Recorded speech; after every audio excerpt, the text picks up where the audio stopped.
안녕하세요. 집안을 풍비박살 낼 뻔한 사람을 제대로 혼쭐 낸 60대 여자입니다. 제 인생은 참 파란만장하고도 굴곡이 많았어요. 지나고 나서 보니 지금까지 겪었던 일들이 다 제가 버틸 수 있는 힘이 되어줬답니다. 특히나 얼마 전에 겪었던 사건은 정말 저뿐만 아니라 온 가족을 충격 속에 빠뜨렸던 일이었는데요. 머리가 숭덩숭덩 빠질 만큼 스트레스를 받았던 그때의 사건을 오늘 한번 제대로 털어내보려고 합니다. 전 20대 중반에 작은 중소기업을 다니던 남편을 만나 결혼을 했습니다. 남편은 저보다 3살이 많았고 참 사람이 순하고 착한 모습에 빠져 제가 결혼을 하게 됐었죠. 사실 그땐 이 남자만 있으면 행복하게 결혼 생활을 할 수 있을 거라 생각했는데 어찌나 사는 게 팍팍하던지요. 시댁은 시골에서 작게 농사를 지으셨는데 벌이가 넉넉지 않으니 첫째 아들이었던 제 남편에게 손을 많이 벌리셨습니다. 남편은 이남 일녀 중 장남이었는데 둘째 아들이랑 막내딸도 잘 살지 못해 늘 남편에게 의지하곤 했었죠. 착하디 착했던 우리 남편은 자기 형제 부모를 냉정하게 뿌리치지도 못하더라고요. 그것 때문에 결혼하고서 남편과도 참 수도 없이 다퉜네요. 당신 월급 받는 내내 다 가족들한테 보내줄 거야? 이럴 거면 왜 나랑 결혼을 했어? 이제 곧 우리 애도 태어나는데 어떻게 살라고 그걸 다 보내줘? 그럼 어떡해. 당장 어머니가 쌀 돈이 없다는데 조금만 기다려봐. 내가 이래서 돈 더 많이 벌 테니까. 돈을 더 벌 게 아니고 나가는 구멍을 막아야지. 이러다 우리도 거지꼴 난다니까. 그렇게 남편과 매일같이 다퉈봤자 달라지는 건 없었습니다. 시댁은 여전히 가난했고 남편의 형제들 형편도 나아지질 않았거든요. 그렇다고 남편과 헤어질 수도 없었기에 전 오로지 제가 열심히 일을 해서 어떻게든 내 식구들 밥 굶지 않고 살 수 있게 해야 되겠다고 다짐했습니다. 그래서 제가 뛰어든 게 바로 부동산 일이었어요.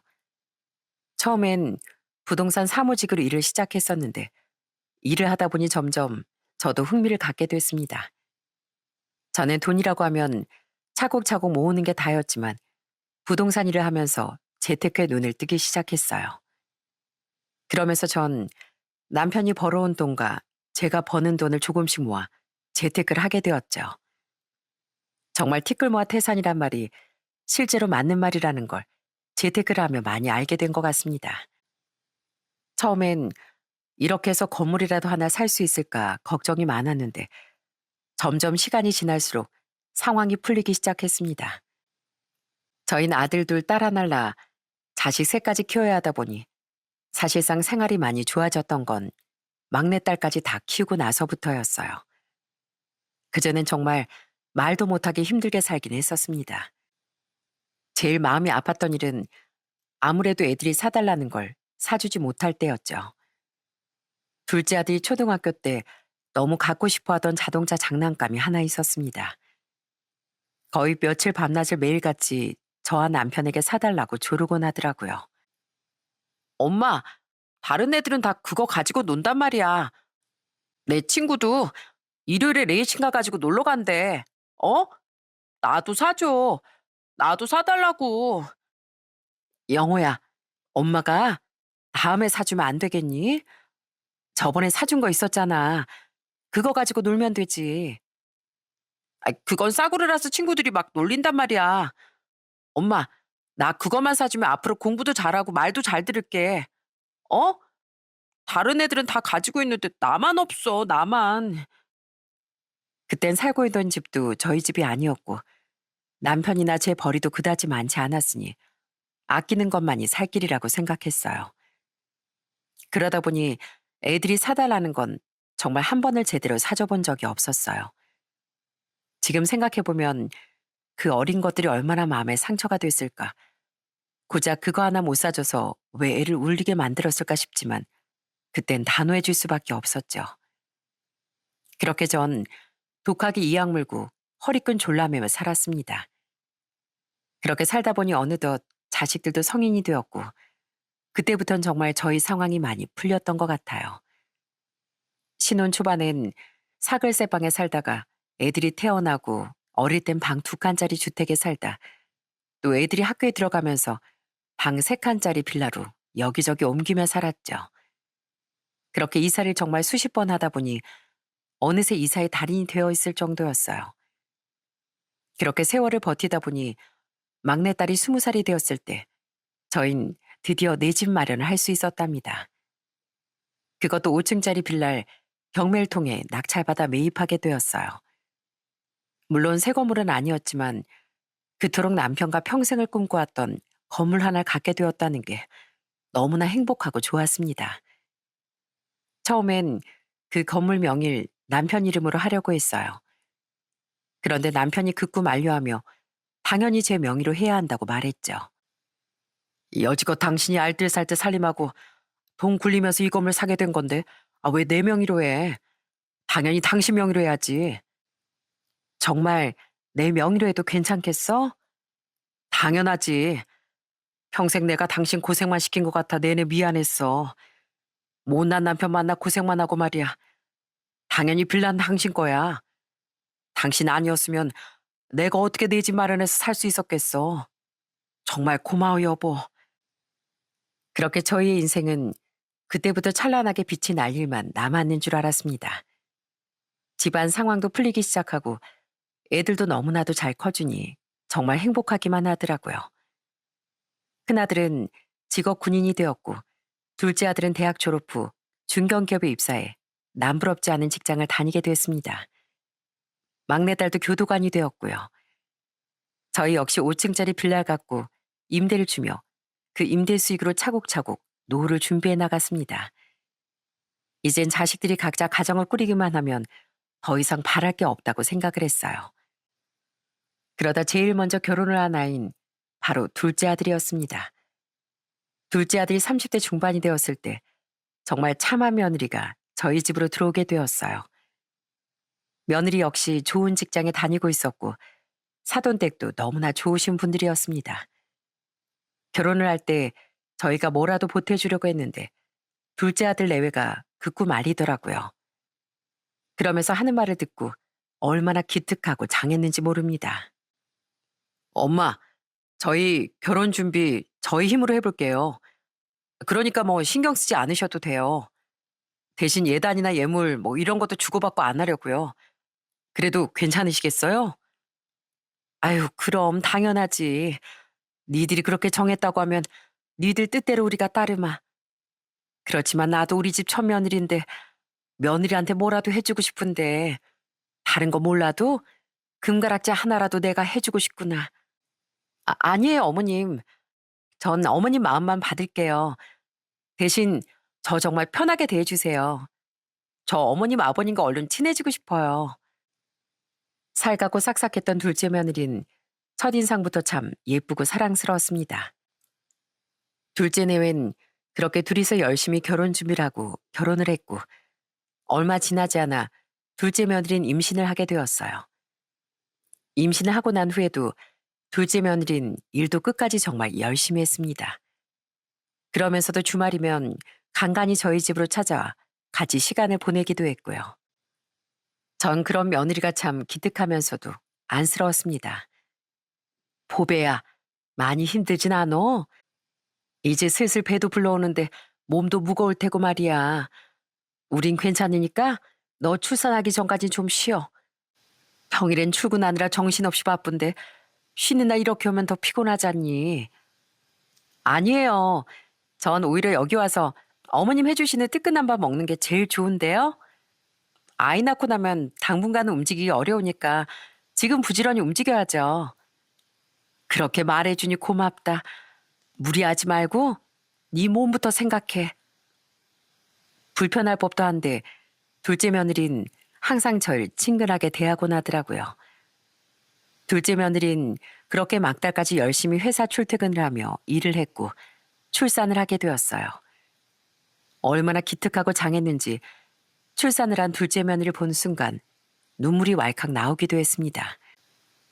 그렇게 출산을 한 둘째 며느리에게 저흰 산후조리 비용도 지원해주고 아이 용품도 사라고 넉넉히 용돈도 챙겨주기도 했어요. 그러면 둘째 며느리는 항상 저희에게 진심으로 고마워하곤 했고요. 사실 손주가 아기 땐 혹여나 며느리가 불편하고 제대로 쉬지도 못할까봐 둘째네 집에 나에 근처에도 가지 않았었어요. 거의 100일 정도를 그저 저희 아들을 통해 안부만 묻고 지나갔었죠. 그런데 어느 날 둘째 며느리한테서 전화가 왔습니다. 어머님, 어머니 왜 저희 집에 한 번도 안 오세요?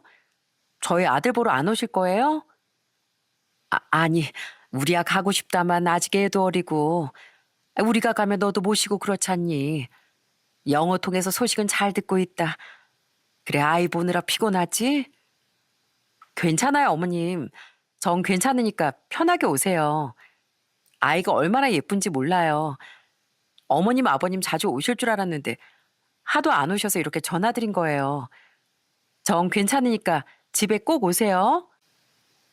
그렇게 둘째 며느리가 직접 전화를 해 찾아와도 된다는 소리를 듣고서 저흰 그때부터 둘째네 집으로 자주 오고 가곤 했습니다.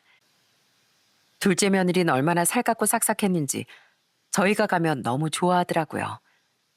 아이가 어느 정도 크고 나선 복직하기 전엔 평일에도 여러 번 애를 데리고 집에 오곤 했고요. 솔직히 저도 한 집안 며느리이기 때문에 시댁이 얼마나 불편한지 알고 있었거든요. 그런데 며느리는 한 번 불편한 티 없이 그렇게 저희한테 잘하니 그저 둘째 며느리가 항상 예쁘게만 보였습니다. 그리고 저희 딸과도 참 잘 지내더라고요. 둘이 1살 차이라 그런지 서로 친구처럼 그렇게 친하게 지내곤 했습니다. 이렇게 둘째 아들이 잘 가정을 꾸려 지내는 걸 보니 큰아들과 저희 딸도 얼른 좋은 짝을 만났으면 좋겠다고 생각하게 되었죠. 그러다 큰아들이 30대 후반이 되었을 때 드디어 결혼 소식을 전해왔습니다. 처음 큰며느리가 인사를 왔을 때 전 정말 깜짝 놀랐어요. 큰며느리는 키도 크고 늘씬하고 얼굴도 예쁘장했거든요. 그러면서 다소곳하게 인사를 하는데 말투며 행동까지 모두 다 조용조용 차분하고 여성스럽더라고요. 가만히 보니 둘이서 알콩달콩 잘 지내는 것 같아 큰아들 역시 행복한 결혼 생활을 할 수 있을 거라 생각했습니다. 그런데 어느 날 큰아들이 조심히 저한테 얘기를 꺼낸 게 있었어요. 그건 바로 큰며느리네 집안 얘기였습니다. 알고 봤더니 큰며느리는 집안 사정이 많이 안 좋더라고요. 엄마, 실은 다영이네 집이 좀 많이 어려워요. 그래서 모아둔 돈이 하나도 없어요.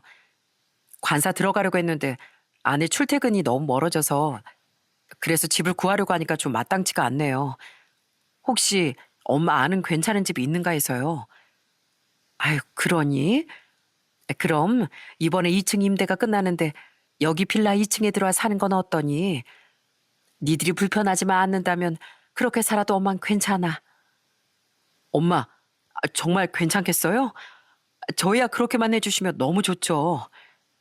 그래, 우리야 가까이 살면 더 좋지 뭐. 그런 건 걱정하지 말어. 괜히 다영이 눈치 보이게 하지 말고.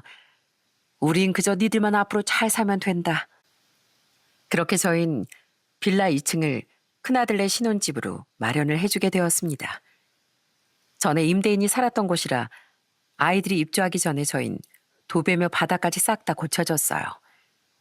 처음에 입주할 때까지만 해도 큰며느리는 정말 저에게 고마워하더라고요. 어머, 어머님, 이걸 다 고쳐주셨네요. 정말 감사해요. 제가 뭐 해온 것도 없는데 염치 없이 이렇게 받아도 되는지 모르겠어요. 아유, 그런 소리 하지 마. 우린 그저 니들 행복하게 잘 살고 앞으로 가정 잘 꾸려나가면 그걸로 됐어. 여기서 살다가 돈 차곡차곡 모아서 더 좋은 곳으로 가면 되지. 감사해요, 어머님. 저 앞으로 정말 어머니께 잘할게요. 제가 정말 잘할게요. 그렇게 고마워하는 큰며느리를 보며 이 아이도 둘째 며느리처럼 참 착하고 싹싹한 아이구나 하고 생각을 했었네요. 저희 큰아들은 정기적으로 훈련을 나갔는데 훈련을 나갈 때면 짧게는 2주 정도, 길게는 1달 넘게 걸릴 때도 있었어요. 그렇게 고생고생하면서 집에도 못 들어오고 훈련 받다가 집에 오면 전 늘 따뜻한 밥을 챙겨주곤 했었죠. 사실 며느리도 맞벌이를 하다 보니 큰아들을 저처럼 챙기긴 어려울 것 같다고 생각했죠. 그래서 전 아들이 돌아오는 시기에 맞춰 큰며느리한테 반찬을 챙겨 내려보내곤 했습니다. 그렇게 제가 반찬을 챙겨서 보내면 며느리가 또 좋아하더라고요. 저 타영아, 오늘 문어 오지? 괜히 너 힘들게 반찬이면 이것저것 하지 말고 와서 이거 챙겨줘. 너도 퇴근하고서 바쁠 거 아니냐. 어머, 어머님, 감사해요. 정말 잘 먹을게요. 안 그래도 오늘 남편 온다길래 저 빨리 퇴근해야 되겠다 생각하고 있었는데 어머님 덕분에 제가 편해졌네요. 정말 감사해요, 어머님. 오늘 저녁에 오면 바로 같이 올라갈까요? 아유, 아니다. 아니야. 힘들게 훈련받고 와서 피곤할 텐데 문혼 천천히 쉬는 날 보면 되지 뭐. 오랜만에 둘이서 얼굴 보는 걸 텐데 오붓하게 지내거라. 한편으론 큰며느리가 좀 안쓰럽기도 하더라고요.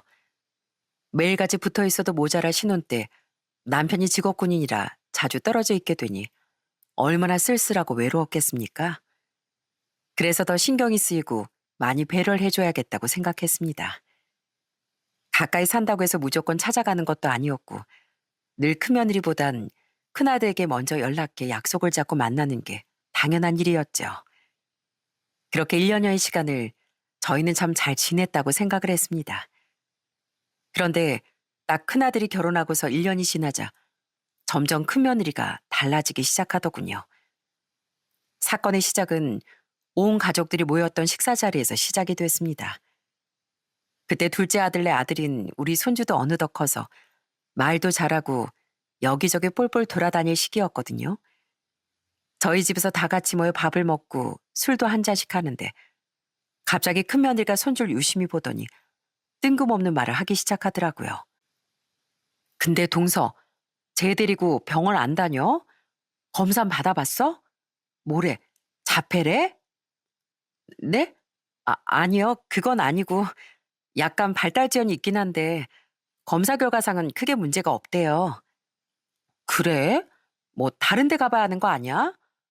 아니, 나도 병원에서 저런 애들 많이 보는데 좀 그런 거 같아서. 실은 당시 손주가 약간 발달이 지연되어 언어가 좀 느린 상황이었습니다. 그래도 검사를 받았을 땐 크게 이상은 없고 앞으로 지켜보면서 치료받으면 충분히 나아질 수 있다는 결과를 받은 상태였어요. 그런데 간호조무사로 일하는 큰며느리가 그걸 가지고 둘째네한테 그렇게 얘기를 한 거였습니다. 그러니 당연히 둘째는 기분이 나쁠 수밖에 없었죠. 그런데 큰며느리 눈치도 보지 않고 또 말을 함부로 하기 시작하더라고요. 원래 이런 건 부모가 잘 못 본대. 자기 자식이니까 절대 그럴 리 없다면서 나중에 시기 놓치고 막 후회하는 사람이 얼마나 많은데. 동서, 내 말 들어. 내가 병원 다녀서 다 안다니까. 내 말 듣고 다시 검사 한번 받아봐. 분명 쟤 뭔가 이상이 있을 것 같아. 형님, 이상이 없다니까요. 전보다 많이 좋아졌고 병원에서도 크게 문제될 거 없다는데 왜 자꾸 그렇게 심한 말을 하고 그러세요? 어머, 동서, 내가 뭘 그렇게 심하게 말했다고 그래? 난 그냥 팩트를 얘기한 거잖아. 애가 이상한 거 다 아는 사실 아니야? 참, 나야말로 참 어이가 없다. 그때 그 자리에 있던 막내딸이 중재를 하려고 나섰습니다. 그런데 큰며느린 거기에서 그치지 않고 막내딸한테도 선을 넘어버렸어요. 큰 새언니, 그만해요. 지금 작은 새언니 말하는 거 못 들었어요? 별 문제 없다잖아요. 검사 다 받았다는데 그만해요. 아니, 왜 나한테만 그래? 아가씨도 조심해요. 아가씨 이제 나이 30대 넘은 거 아니에요? 나이도 많은데 교도소 다니면서 범죄자들하고 어울리면 그거 다 영향 가는 거라고요. 결혼하기 전에 이직하는 거 어때요? 뭐라고요? 새언니. 아우, 깜짝이야. 그렇게 소리 안 질러도 다 들려요. 집이 뭐 대궐도 아니고 요 좁은 집에서 복작복작 모여 있는데 뭘 그렇게 아가씨는 큰 소리를 쳐요. 진짜 다들 이상해. 내가 뭐 이상한 소리 한 것도 아니고. 새언니, 지금 말 다 했어요? 내가 뭘 어쨌다고 그래요. 아가씨 진짜 이상하다. 뭐 내가 이제 결혼했다고 사람 차별하는 거예요? 뭐예요? 동서애랑은 잘만 지내면서 왜 나한테만 그러냐고요. 결국 남편이 나서 큰 소리를 치며 그 난리는 끝이 났습니다. 다들 그만 못해? 지금 뭐 하는 짓이야? 다 같이 모여서 즐겁게 밥 먹자고 했더니만 어디서 다들 큰 소리야? 다들 가. 이제 그만 각자 집으로 돌아가라고. 큰며느린 큰아들 손에 이끌려 나갔고 둘째 며느린 저희에게 죄송하다 말을 남기고 눈물을 글썽이며 집으로 돌아갔습니다. 제 막내딸은 끝까지 씩씩대며 엄청 화를 내더라고요. 저 역시 너무나 속이 상하고 화가 나더라고요. 아니, 엄마, 큰 새언니 좀 너무한 거 아니야? 작은 새언니도 얼마나 속상하겠어. 그래도 검사받고 괜찮다는 판정까지 받았는데 도대체 왜 저래? 아휴, 그러게나 말이다. 나도 정말 답답하다, 답답해. 갑자기 왜 저러는지. 지난번부터 자꾸 손주 가지고서 이러니 저러니 하더니만 결국엔 이 사달이 났네. 다신 다 같이 모이면 안 되겠어. 아니, 큰 새언니 말을 왜 저렇게 하는지 몰라. 그때 시작으로 큰며느리와의 트러블은 점점 더 잦아들기 시작했습니다. 그러던 어느 날 빌라 1층에서 큰 소란이 벌어졌어요. 누군가 다투는 소리가 들려 전 5층에서 내려가 보게 되었습니다. 그런데 1층에서 싸우고 있는 사람은 다름 아닌 저희 막내딸과 큰며느리였습니다. 그리고 그 중간에 덩그러니 버려진 음식물 쓰레기 봉투가 있었고요. 그런데 그 봉투 내용물을 보고 전 너무나 경악을 금치 못했어요. 거기엔 제가 그동안 해다 준 반찬들이 고스란히 버려져 있더라고요. 딸은 제가 내려온 걸 보고선 더 화를 내면서 얘기를 했습니다. 엄마 이것 좀 봐. 글쎄 새언니, 엄마가 해준 반찬 하나도 안 먹고 이렇게 싹 다 버리는 거. 내가 안 그래도 그동안 지켜봤는데 이거 엄마가 어제 해준 반찬 맞죠? 그죠? 아가씨 무슨 소리예요? 이게 무슨 어머님 해주신 반찬이라고. 맞잖아요. 우리 엄마가 해준 김치볶음이랑 멸치볶음, 시금치 나물이랑 이것저것 다 버렸구만. 여태껏 우리 엄마가 해준 거 하나도 안 먹고 그대로 버린 거 맞죠? 그죠? 어쩐지 이상하다 했어. 오빠는 엄마 해준 반찬 물어봐도 모르기만 하고 수상했는데 여태 이렇게 버렸던 거예요? 아니 먹기 싫으면 받지 말던가. 네, 알고 봤더니 큰며느린 저한테 그동안 반찬을 받고선 그걸 죄다 버렸던 거였습니다. 스케줄 근무를 하던 딸이 우연히 큰며느리가 음식물을 버리는 걸 몇 번 목격했는데 혹시나 했었던 모양이었어요. 그러다 전날 제가 반찬을 큰며느리한테 가져다 주는 걸 유심히 봤던 딸이 딱 그날 며느리가 또 버리는 걸 목격한 거였습니다. 저도 너무 황당하고 어처구니가 없었지만 큰며느린 끝까지 아니라고 발뺌을 하더군요. 무슨 소리야 아가씨. 그거 아니에요. 제가 혼자 했다가 맛 없어서 버린 거라고요. 어머님이 해주신 거 냉장고에 있어요. 뭘 잘 알지도 못하면서 나서긴 나서요. 그래요? 그럼 지금 새언니네 집에 가서 확인해 보면 되겠네요. 가서 확인해 봐요 그럼. 어제 저녁에 가져다 줬으니 그새 다 먹진 않았을 거 아니에요? 뭐라고요? 아가씨, 이건 선 넘었죠? 저 그리고 바로 출근해야 되거든요? 함부로 남의 집에 가는 거 아니에요. 사람을 뭘로 보고. 저 진짜 기분 나쁘네요. 어머님, 저 아니라고요. 저 그런 짓 한 적 없어요. 그럼 잠깐 너희 집에 우리가 가봐도 되겠니? 넌 출근해라 그럼. 어머님, 어머니까지 대체 왜 그러세요? 집주인도 없는 집에 왜 함부로 들어가시냐고요? 진짜 다들 해도 너무하네요. 마음대로 하세요. 어디 마음대로 집에 한번 들어가 보시라고요. 남편도 없어서 안 그래도 심란한데 정말 다들 왜들 그러시는지. 그러더니 큰며느린 부랴부랴 출근하겠다며 그 자리를 피해버렸습니다. 사실 그 집에 들어가지 않더라도 버리려던 그 음식물이 제가 해준 반찬이라는 건 전 단박에 알 수 있었어요. 정말 들키지 않게라도 버리던지 알고 나니까 얼마나 마음이 답답하고 화가 났는지 모릅니다. 막내딸은 그 즉시 바로 큰아들에게 이 사실을 다 얘기한 모양이었어요. 나중에 집으로 온 큰아들은 저에게 죄송하다 말을 하며 큰며느리 대신 사과를 하더라고요. 엄마, 죄송해요.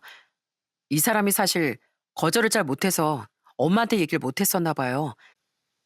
저도 저녁만 집에서 먹고 이 사람도 집에서 밥을 잘 안 먹어서 매번 해주는 걸 거절도 못하고 그랬나 봐요.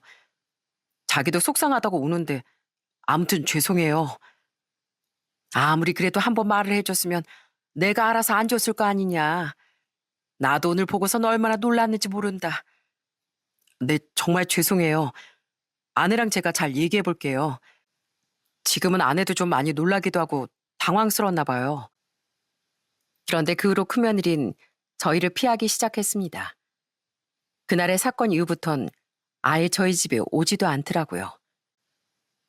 혹여나 오며 가며 얼굴이라도 마주치면 얘기라도 해볼까 싶어 빌라 입구에서 퇴근 시간 될 때쯤 슬쩍 나가보기도 했지만 이상하게 큰며느린 한 번도 마주치지 못했습니다. 일부러 피하고 다니는 것 같더라고요. 명절이 되었을 때도 큰며느린 불편하다며 친정에 가버렸고요. 저희 큰아들만 올라와선 죄송하다고 하는데 참 기가 막히더군요. 엄마, 죄송해요. 이 사람 불편하다고 이번 명절만 친정에 가 있겠대요. 뭐? 아무리 그래도 명절엔 인사를 하러 와야지. 네가 잘 달래서 데리고 와라. 그래도 사람이 풀 건 풀고 살아야 할 거 아니냐. 아, 언제까지 이렇게 안 보고 살 거야? 걘 전화라도 받지도 않고 말이야. 그러게요. 아휴, 저도 참 제가 아무리 얘기를 해도 듣지도 않고 일단 다시 한번 제가 잘 얘기해 볼게요. 큰아들은 중간에서 정말 난감해했고 너무나도 답답해했습니다. 저와 남편은 큰며느리 이번 행동에 너무 실망하고 속상했어요. 막내딸은 절대로 용서할 수 없다며 점점 갈수록 큰며느리에 대한 좋지 않은 마음이 커져가는 듯 보였습니다. 그렇게 무려 1년이란 시간을 큰며느리는 얼굴 한번 내비치지 않았어요. 같은 빌라에 살고 있으면서도 정말 기가 막히게 저희 가족들을 큰며느리는 다 피해 다니고 있었습니다. 결국 1년쯤 지나자 큰아들도 정말 지쳐하더라고요. 한 번은 장기훈련이 끝나고 집에 오랜만에 오는 날이었는데 그날은 바로 저희 집으로 큰아들이 올라왔더군요. 그러더니 조용히 저녁밥을 차려줄 수 있냐더라고요. 표정이 어두운 큰아들을 보며 전 평소 아들이 좋아하는 음식을 챙겨줬죠. 그렇게 밥상을 차려주니 큰아들이 허겁지겁 먹는데 정말 짠하더라고요. 그러다 밥을 먹던 큰아들이 눈물을 뚝뚝 흘리더니 이런 말을 했습니다. 전 큰아들이 하는 말을 듣고 정말 마음이 아팠어요. 엄마, 저 그냥 이혼할까 봐요. 아무리 얘기를 해봐도 달라지는 것도 없고 벌써 1년을 저러고 산다는 게 도저히 전 이해가 안 돼요. 그래서 그냥 그만할까 봐요. 문호야, 엄마랑 아빠 네 선택 존중한다. 네가 어떤 선택을 하던지 우린 그저 널 믿고 따를 거야. 엄마 죄송해요. 정말 죄송해요. 어떻게든 꼭 참아보려고 했는데 아무리 생각해도 이건 아닌 것 같아요. 요즘은 아예 제가 집에 와도 반기지도 않고 매일 늦게 집에 오고 집에 안 들어올 때도 많아요. 저 도저히 이렇게는 살 수가 없어요, 엄마. 정말 내내 고생하면서 일하는 아들이 집에서 편하게 따뜻한 밥 한 끼 먹지도 못했다고 하니 너무 속상하고 마음이 아프더라고요. 그런데 얼마 후 정말 기함할 만한 일이 벌어지고 말았어요. 그날은 지방에 장례식이 있어 남편과 같이 지방에 다녀오게 됐습니다. 처음엔 하룻밤 묵고 오려고 했는데 그날따라 그냥 집에 가고 싶더라고요. 그래서 늦은 시간에 운전을 해 집까지 돌아오게 되었죠. 딱 도착할 때쯤 시계를 보니 어느덧 새벽 2시더라고요. 너무 고단하기도 하고 피곤해 얼른 들어가 쉬어야 되겠다 싶은 생각을 하던 그 순간 집 가까이 다가가고 있는데 한 차량이 저희 빌라 앞에 정차를 하는 겁니다. 이 시간에 빌라에 누가 왔나 싶어서 봤더니 차에서 내린 사람을 보고 저와 남편은 정말 너무 깜짝 놀랄 수밖에 없었어요. 거기에서 내린 사람은 바로 큰며느리였거든요. 더더욱 놀라운 건 바로 운전석에 앉아있던 사람이었죠. 운전석엔 낯선 한 남자가 앉아 있었는데 큰며느리가 내리면서 그 남자 뭔가 심상치 않은 분위기가 느껴지더라고요. 그 모습을 딱 목격하고 나니 분명 뭔가가 있구나 싶었습니다. 남편은 당장이라도 뛰쳐나가 누구냐고 소리치고 싶어 했지만 전 그런 남편을 말렸어요. 지금 가서 얘기를 해봤자 큰며느린 사실대로 말을 안 해줄 것만 같았습니다. 그래서 전 그 다음날 바로 뒷조사를 시작했어요. 여러분들도 잘 아시는 그 심부름센터에 의뢰를 해서 큰며느리의 뒷조사를 하게 되었죠. 그런데 그렇게 알아본 결과를 듣고 전 뒤로 까무라치는 줄 알았습니다. 바로 큰며느린 불륜을 저지르고 있었던 거였어요. 그것도 자기 친한 친구 남편과 불륜을 저지른 거더라고요. 큰며느리는 아들이 훈련을 나갈 때면 상간남과 불륜을 저지르며 그렇게 자유롭게 지내고 있었습니다. 그날도 아들이 훈련을 나가 집을 비우니 새벽까지 그렇게 만나고 다닌 거였고요. 전 모든 증거를 받아들고선 바로 큰며느리에게 따지러 찾아갔습니다. 처음엔 초인종을 눌러도 대답도 안 하고 문도 안 열어주더군요. 1년을 그렇게 한 거물에 살며 피해 다녔으니 당연히 문을 안 열어줄 거라고 생각했습니다. 그래서 전 바로 집으로 올라가 무언가를 가지고 왔어요. 그건 바로 보조키였답니다. 그렇게 보조키를 가지고 열고 들어가니 역시나 거실에 누워있던 큰며느리가 소스라치게 놀라며 뛰쳐나오더군요. 어머님, 이게 뭐 하는 짓이에요? 이거 지금 주거 침입이에요. 지금 도대체 뭐 하시는 거예요? 주거 침입 같은 소리하고 자빠졌네. 너 지금 우리 아들 두고 밖에서 뭔 짓을 하고 돌아다니는 거야? 여태껏 한 건물 안에 살면서 코빼기도 안 비치더니 밖에서 이딴 지저분한 일 하고 돌아다닌 거야? 어? 그러면서 전 받아든 증거들을 큰며느리를 향해 던져버렸습니다. 그러더니 큰며느린 그 증거들을 하나하나 확인하기 시작했어요. 처음엔 아예 얼굴이 사색이 되어서 놀라긴 했습니다. 그런데 이내 이 뻔뻔한 큰며느린 오히려 저한테 큰 소리를 치더라고요. 어머님, 제 뒷조사하셨어요? 예, 어떻게 저 몰래 뒷조사를 하세요? 진짜 소름 끼쳐서 제가 이래서 그동안 안 본 거예요. 어떻게 사람이 이렇게 속일 수가 있어요? 너야말로 지금껏 우리 속여왔잖니. 넌 도저히 안 되겠다. 넌 용서받을 자격도 없어. 내일 이 집 부동산에 내놓을 거니까 당장 여기서 나가. 난 너 같은 며느리 필요 없어. 시부모가 5층에 살아도 한 번 얼굴 내비치지도 않고 문 한 번 열어주지도 않는 며느리 필요 없다고. 그건 제 마음이죠. 여긴 저희 집이에요. 엄연히 저희가 임대해서 살고 있는 집이잖아요. 여기서 살라고 해놓고선 지금 왜 멋대로 나가라고 하시는데요? 너희가 임대료를 냈어? 뭘 냈어? 수도세, 전기세, 온갖 공과금 우리가 지금껏 다 내고 있구만. 여기 들어오면서 너 빈손으로 들어와. 아무것도 한 거 없으니까 그대로 나가. 그대로 네가 들고 온 것만 가지고 나가라고. 진짜 쥐꼬리 많은 집 해주곤 되게 생색내네. 전 못 나갑니다. 못 나가요. 제가 왜 나가요? 절대 못 나가니까 그렇게 아세요. 그래? 그럼 내가 네 발로 나가게 해주마. 네가 그렇게 큰 소리 떵떵 치고 후회하게 해주마. 그러고선 전 그 집을 나와버렸습니다. 도저히 이대로 말로 해서는 안 된다 싶었어요. 전 바로 큰아들에게 전화를 걸었습니다. 이틀 뒤면 아들이 훈련이 끝나고 돌아오는 날이라 이 사실을 바로 얘기해야 될 것 같더라고요. 그런데 이미 큰아들은 큰며느리의 불륜 사실을 어느 정도 눈치채고 있었어요. 제가 얘기를 하자 크게 한숨을 쉬더니 그럴 것 같았다고 얘기를 하더라고요. 엄마, 안 그래도 저 그럴 것 같았어요. 제가 전화라도 안 받고 집에도 맨날 늦게 들어오고 친구들 만나는 날도 많고 좀 이상하다 싶었거든요. 근데 엄마는 어떻게 하셨어요? 우연히 봤어. 집 앞에서 남자 차에서 내리는 거. 근데 넌 그 상간남이 누군지도 아는 거야? 누군데요? 누군진 저도 몰라요. 대체 누군데요? 제가 아는 사람이에요? 글쎄 걔 친한 친구 남편이란다. 어떻게 친한 친구 뒤통수까지 이렇게 칠 수가 있는지. 어찌됐든 집 내놓는다고 하니까 자기 못 나간다고 버티더라. 너 돌아오기 전에 짐 싹 빼야 할 것 같아서 내가 말하는 거야. 뭐라고요? 친한 친구라면 수연 씨 남편이요? 알겠어요, 엄마. 일단 제가 가서 정리할게요. 제가 갈 때까지 좀 기다리고 계셔보세요. 그리고 얼마 뒤 큰아들이 훈련을 마치고 돌아온 날 저희 집은 아주 난리가 났습니다. 큰며느린 절대 못 나간다고 버티고 있었고 전 큰아들을 기다리고 있었죠.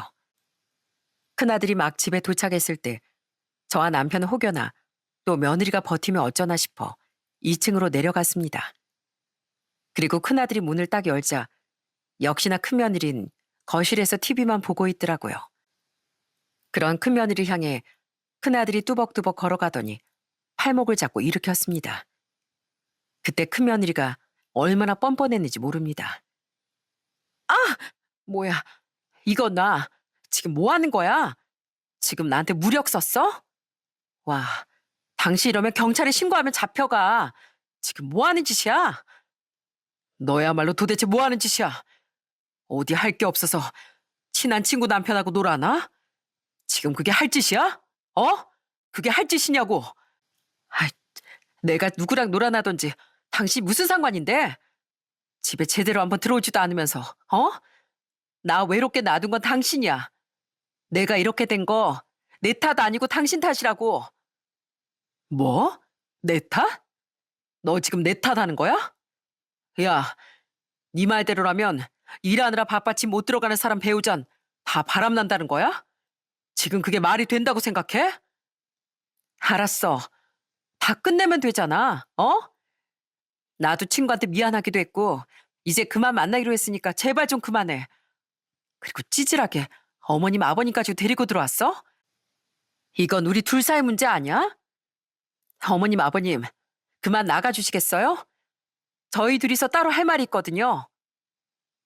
끝까지 건방지고 뻔뻔한 큰며느리를 보며 진짜 어떻게 저런 여자가 다 있나 싶더라고요. 그때 큰아들은 조용히 핸드폰을 큰며느리에게 전해줬습니다. 그러자 큰며느린 핸드폰을 보더니 경악을 하며 핸드폰을 떨어뜨리더군요. 뭐야, 당신 수연이한테 전화했어? 왜, 왜? 그럼 네가 한지 네 친구한테 평생 숨기려고 했냐? 야, 다 들켰어. 너랑 할 말 없어. 너 따위랑 앞으로 할 말 없다고. 지금까지 참아주고 고맙게나 생각해. 그리고 당장 이 집에서 나가. 너한테 줄 건 소장밖에 없으니까. 여보, 아니 아무리 그래도 내 친구한테 얘기하는 건 그건 아니지. 그나들은 집으로 들어가면서 큰며느리가 만난 그 상간남의 아내, 바로 큰며느리 친구한테 전화를 걸었던 거였어요. 알고 봤더니 그 상간남은 그때까지도 자기 불륜을 들키지 않았던 모양이었어요. 출전과 야근이 잦은 직업이라 그 집에서도 설마 불륜을 저지르고 있을 거라곤 생각조차 하지 못했던 거였죠. 심지어 그 대상이 자기 친한 친구일 거라고 믿을 사람은 없었겠죠. 결국 그 전화를 통해 상간남의 아내도 불륜 사실을 다 알게 되었어요. 어차피 알게 될 일이야. 여태껏 너 네 친구랑 자주 만나면서 진짜 소름 끼치게 속였더라. 정말 대단하다. 근데 어쩌냐? 이제 너 다 들켰어. 아마 너 이러고 다니는 거 네 동창들이면 다 알게 되겠지. 그리고 그걸로 끝날 거라고 생각하지 마. 너랑 그 상간남한테 소장 보낼 거니까 그렇게 알아. 당장 여기서 안 꺼지면 니네 부모님한테도 고스란히 다 전해줄 거야. 알았어? 알았어. 가. 나 간다고. 그렇게 결국 큰며느린 부랴부랴 옷만 챙겨 입더니 서둘러 집을 나갔습니다. 그제서야 큰아들은 긴장이 풀렸는지 그 자리에 털썩 주저앉더라고요. 결국 그날 알게 된 상간남의 아내는 큰며느리가 일하는 병원까지 찾아가 아주 제대로 뒤엎은 모양이었습니다. 머리채를 잡고 난리가 나서 그 병원 사람들뿐만 아니라 병원을 찾아온 환자들도 죄다 큰며느리 행동을 다 알게 되었죠.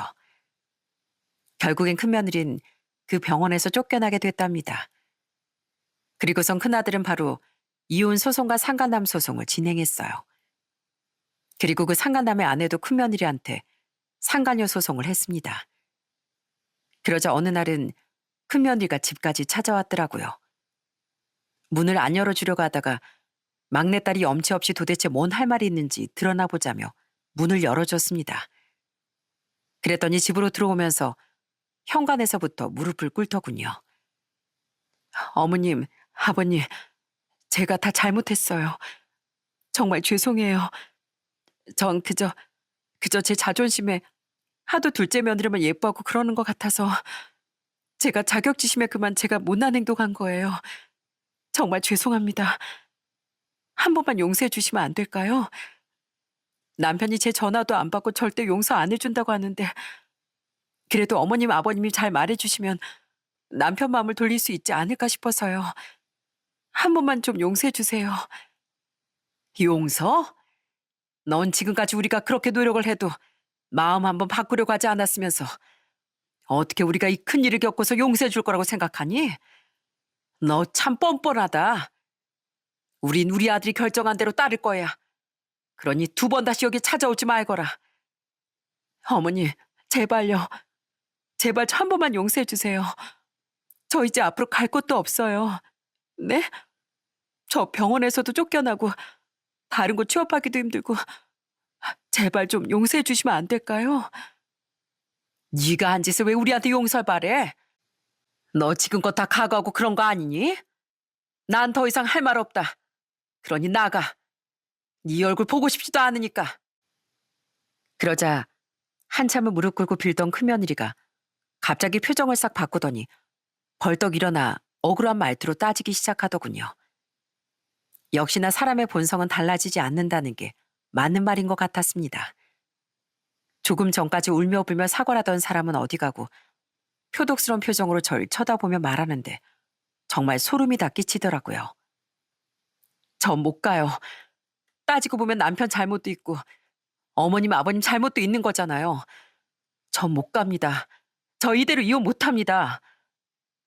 뭐? 너 지금 무슨 소리 하는 거야? 우리 아들한테 뭐가 잘못이 있어? 도대체 무슨 잘못을 했냐고? 잘못이요? 그러게 누가 군인 하래요? 누가 나라 지키래요? 나라 지키면 뭐 해준대요? 먼저 가족부터 챙겨야 할 거 아니에요. 어떻게 결혼하고서 아내 혼자 외롭게 놔두고 내내 밖에서 일한대요? 그러니 제가 외로워서 그랬죠. 저 혼자 외로워서 그런 거잖아요. 어차, 넌 그거 모르고 만났니? 그거 모르고 만났냐고. 애초에 너 만나기 전부터 군인 하던 애가 너 만났다고 직업을 바꿔? 그리고 다 이해하고 산 결혼을 왜 이제와 외롭다 어쩌다고 하는 거야? 그 기가 막힌 소리 그만하고 당장 나가. 못 가요. 못 간다고요. 그렇게 버티고 서 있는 큰며느리 앞에 나선 건 바로 막내딸이었습니다. 교도관 일을 하며 막내딸은 운동도 정말 열심히 해서 몸이 제법 다부졌거든요. 그렇게 큰며느리 앞에 서서 막내딸은 정말 냉정하게 얘기를 했습니다. 못 가요? 그럼 어떻게 가게 해드려요? 아가씨, 이렇게 협박하는 거 진짜 큰일 나. 어? 어떻게 나한테 무력 쓰려고? 그러면 나 가만 안 있어. 그래요? 그럼 여기 와서 이렇게 협박하는 건 괜찮고요. 어떻게 감방에 좀 쳐넣어드려요? 그래야 속이 좀 시원하겠어요? 아니 그게 아니라 그게 아니면 당장 나가요. 아니면 경찰 부르고 진짜 감방에 가시던지. 저 5초 셉니다. 5, 4, 3, 2, 1. 갈게. 간다고. 결국 막내딸의 말에 큰며느린 화들짝 놀라더니 5층 계단을 순식간에 뛰쳐내려가더니 불이 나게 도망가고 말았습니다.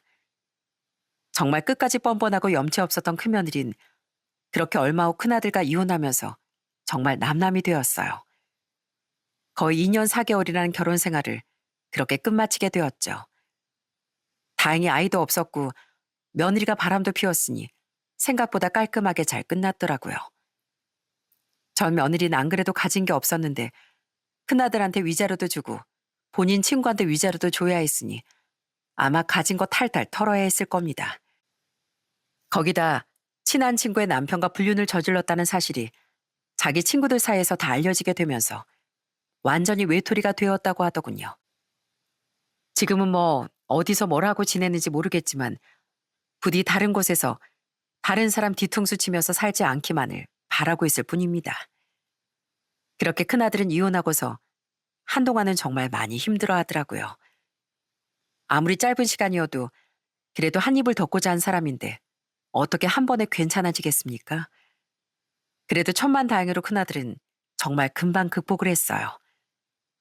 얼마 전 큰아들이 훈련이 끝나 집에 오니 따뜻하게 밥을 차려주며 얘기를 하게 되었는데 많이 편해진 게 눈에 보이더라고요. 아들, 이젠 좀 괜찮아? 엄마가 내내 물어보고 싶었는데 요즘 보니까 너 많이 괜찮아진 것 같아서 말이야. 네, 엄마. 저 괜찮아요. 실은 처음엔 좀 억울하기도 하고 화도 났는데 며칠 지나니까 오히려 전보다 더 마음이 편하더라고요.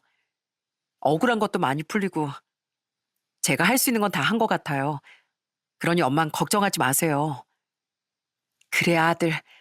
엄마랑 아빤 우리 아들이 잘 견뎌낼 수 있을 거라고 믿었어. 앞으로도 당연히 잘 해낼 거고. 그렇게 저희 식구들은 정말 큰 위기를 잘 극복하면서 지금은 행복하게 잘 지내고 있답니다. 둘째 아들 내외는 전보다 더 자주 저희 집을 찾아오고 있어요. 요즘은 다시 새났던 큰아들네 집이 임대가 끝나면 들어오고 싶다고도 얘기를 하네요. 전 그런 둘째 아들 내외를 말리느라 바쁘고요. 어머님, 2층 전세 끝나면 저희 여기 들어와서 살까요? 저희 여기서 다 같이 모여 살면 더 좋잖아요. 아이고, 됐다, 됐어. 출퇴근 어찌하려고 그래. 그럴 필요 없다. 아유, 왜요? 어머님, 아버님도 저희 들어오면 좋잖아요. 매일 이렇게 예쁜 손주도 맨날 보시고. 자주 보는 것보다 이렇게 종종 보는 게 더 좋지 뭐. 이젠 자식들 다 출가시킬 생각이다. 옆에 끼고 살지 않고 다 내보낼 거야. 그러자 막내딸이 툴툴대며 얘기를 하더라고요. 엄마, 나도? 나도 나가? 난 평생 엄마 아빠랑 살 건데. 나 절대 못 나가. 아유, 무슨 소리야. 이제 다 컸으니까 너도 나가 살아야지. 엄마랑 아빠 앞으로 걱정 없이 편하게 살고 싶다. 아이, 안 돼. 나랑 큰오빠는 평생 엄마 아빠랑 살 거니까 엄마 아빠가 책임져. 막내딸의 농담에 온 가족이 하하호호 웃으며 즐겁게 시간을 보내기도 했네요. 불과 1년 전까지만 해도 이렇게 다 같이 웃을 수 있을까 싶었는데 시간이 지나니 결국 웃는 날이 오긴 하더라고요. 열심히 자기 자리에서 최선을 다하며 살고 있는 저희 큰아들과 행복하게 가정을 꾸리며 살고 있는 저희 둘째 아들과 며느리, 그리고 살가운 저희 막내딸과 함께 저희도 앞으로 남은 생을 더 행복하게 살아보려고 합니다. 어떤 사람이 내 곁에 있느냐에 따라 정말 사람이 많이 바뀌게 되는 것 같아요. 그래서 주변 환경이 참 중요하다고 얘기를 하는 것 같습니다. 돈이 많건 적건 아니면 출신이 좋건 나쁘건 그게 중요한 게 아니라 그 사람의 인성과 심성이 어떤지 먼저 봐야 합니다.